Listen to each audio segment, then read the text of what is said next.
Most PMP applications don't get rejected because of lack of experience, they get rejected because the application is filled incorrectly. In this video, I'll walk you through the complete PMP application process, step by step, with real examples.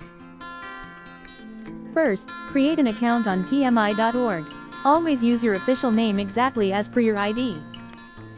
Once logged in, select PMP certification and start the application. You can save and continue anytime. Here, you'll enter your education details.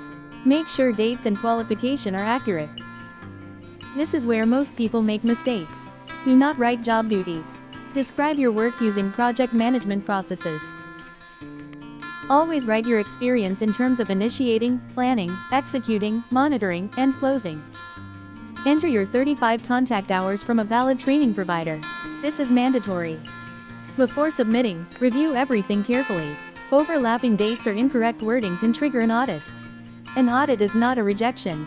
PMI randomly audits applications to verify authenticity. These are the most common mistakes that lead to delays or rejections. If you don't want to risk your PMP application, Sterling Next helps you review and submit it correctly the first time.